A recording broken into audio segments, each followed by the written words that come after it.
regardez-moi et laissez-moi vous dire quelque chose. Il n'y a aucun diable en enfer qui vous empêche d'avoir la volonté de Dieu si vous êtes déterminé à la voir.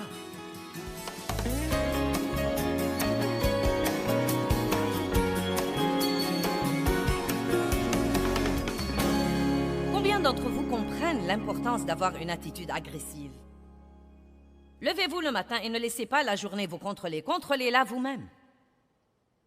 Levez-vous et ne laissez pas vos circonstances vous contrôler. Vivez toujours de l'autre côté de ces circonstances. Au beau milieu de vos circonstances, dites toujours « Je suis plus que vainqueur ». Au beau milieu de ça, dites « Je suis plus que vainqueur ». Et même en ce moment aujourd'hui, bien que je ne vois pas ça, Dieu travaille en ma faveur et la victoire est en chemin.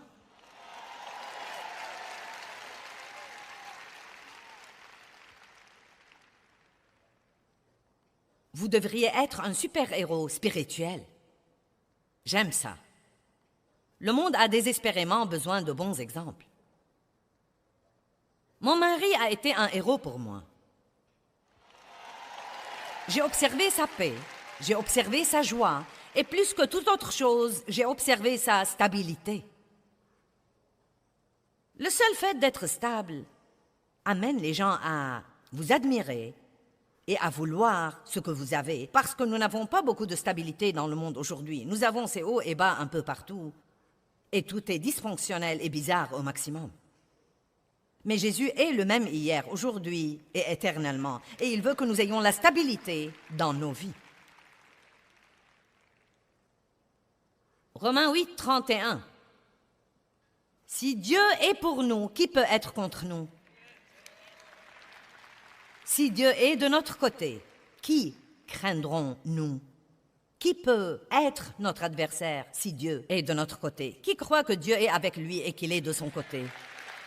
Bon, à ce moment-là, vous savez quoi? Quoi qu'il arrive dans votre vie, vous pouvez lever vos têtes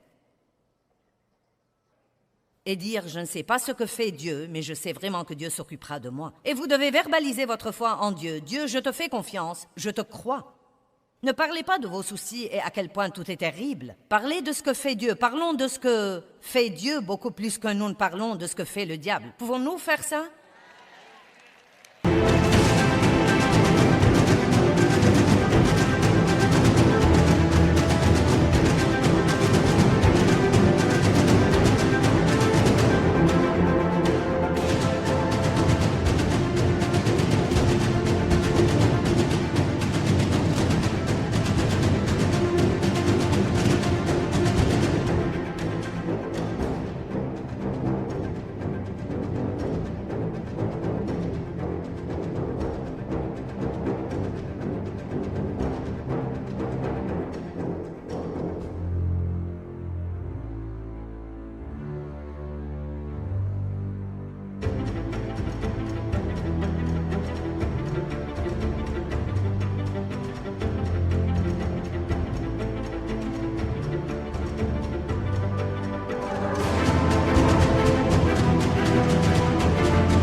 Et ensuite, Romains 8, 35 à 37. Qui nous séparera de l'amour de Christ? Que tout le monde crie « Dieu m'aime ». La souffrance, l'affliction, la tribulation, la calamité, la détresse, la persécution, la faim, le dénuement, le péril ou l'épée. Ne laissez pas vos problèmes vous séparer de l'amour de Dieu. Certains traversent des choses terribles en ce moment. J'ai vu beaucoup d'entre vous pleurer pendant l'adoration. Et je sais que cela indique parfois que vous avez une douleur dans votre vie. Et le fait que Dieu vous ait touché pendant l'adoration vous donne un peu d'espoir. Et nous sommes ici aujourd'hui pour vous apporter l'espoir, pour vous aider à savoir que Dieu vous aime et que vous avez tout ce qu'il faut et que vous pouvez tout faire par Christ qui vous fortifie. Vous pouvez le faire. Quelles que soient les choses auxquelles vous vous heurtez ou vous devez faire face, vous pouvez le faire. Dieu est de votre côté. Il est avec vous. Il est en vous. Il est pour vous. Oui, le diable a la puissance, mais vous avez la puissance et l'autorité. Et il y a une grande différence là-dedans. Mais elle ne vous servira à rien si vous ne l'utilisez pas. Vous devez utiliser l'autorité que vous avez. Continuons à lire Romains 8.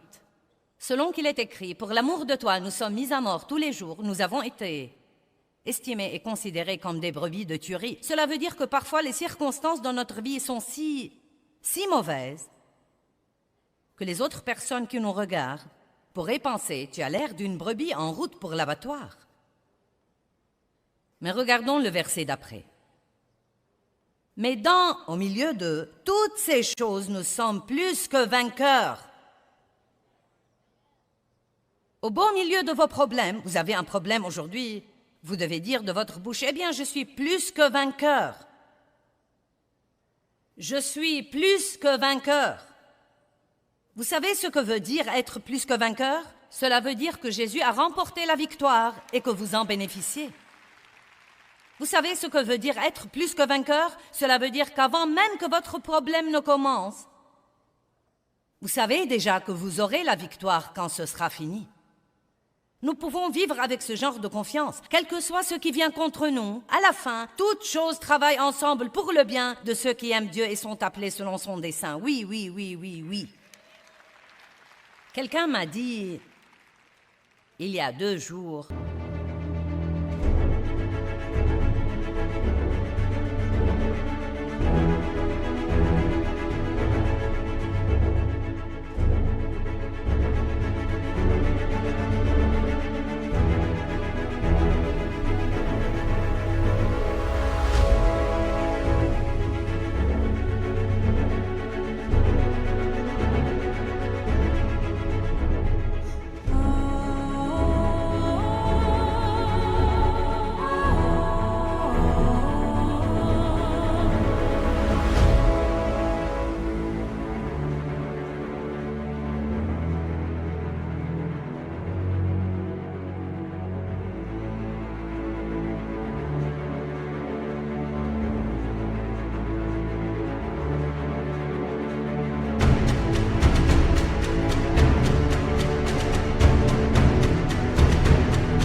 pour moi, tu représentes la femme en repos. Peux-tu me dire comment tu en es arrivé là? Combien de temps ça t'a pris? Qu'est-ce qu'il a fallu pour ça? Et j'ai dit, j'ai beaucoup de repos dans ma vie. Et si tu savais le désarroi dans lequel je vivais et à quel point j'étais frustrée, même pendant des années, et la plupart de cela venez d'essayer de faire ce que seul Dieu pouvait faire. Débarrassez-vous-en d'abord. Et ensuite, priez les uns pour les autres, afin que vous soyez guéris et rétablis à un ton spirituel de la pensée et du cœur. La prière sérieuse, fervente, continue, du juste, que tout le monde dise « c'est moi ». Dites-le comme si vous le croyez, c'est moi. Donne accès à une énorme puissance. Wow! Quand je prie, puissance. Puissance. Je prie dans presque toutes mes sessions quelque chose pour les gens, et je ne le fais pas pour me lever et essayer d'avoir l'air spirituel. Je crois que quand nous prions, la puissance devient accessible.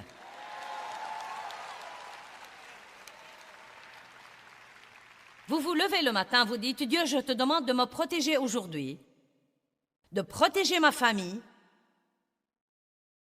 À ce moment-là, un groupe d'anges est immédiatement mobilisé pour vous protéger. Eh bien, j'ai prié ça et j'ai eu un accident. Eh bien, vous n'êtes pas mort.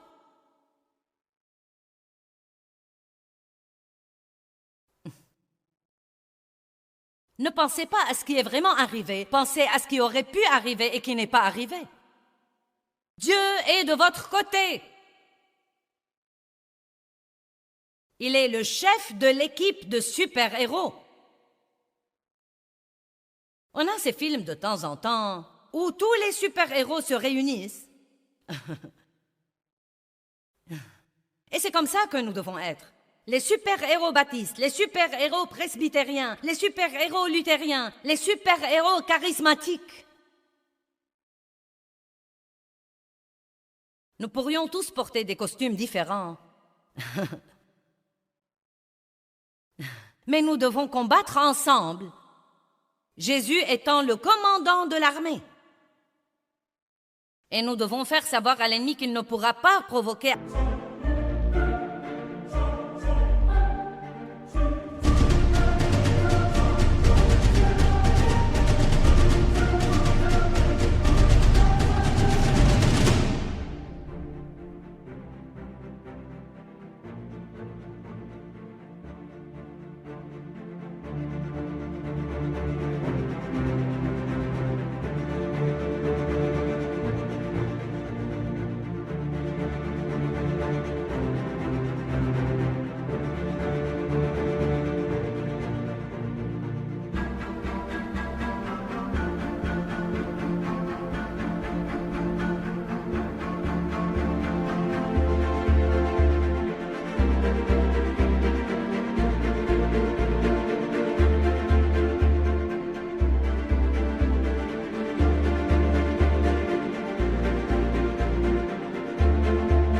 assez de division entre nous pour partager notre puissance à tel point que nous devenions tous une bande de mauviettes faibles.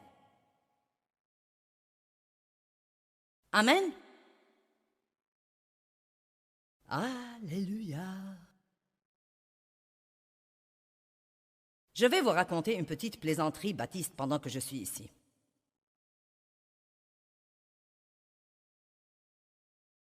Vous dites, qu'est-ce que tu as? Au milieu de ton message, tu vas raconter une plaisanterie?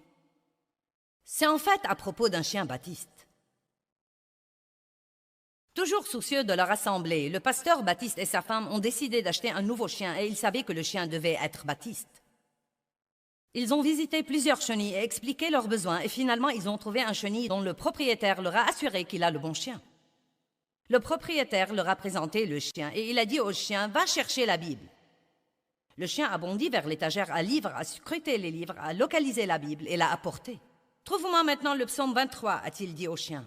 Le chien a laissé tomber la Bible par terre, a montré une dextérité avec ses pattes, a feuilleté la Bible et a trouvé le passage correct. Et l'a désigné avec sa patte.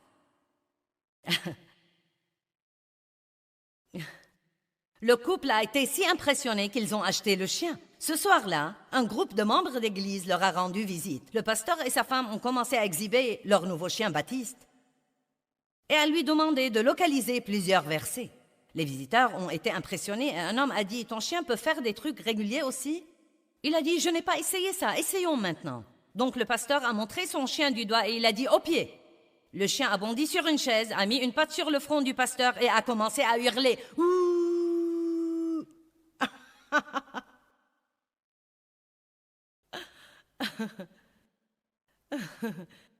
Le pasteur a regardé sa femme choquée et a dit « Seigneur, il est pentecôtiste !»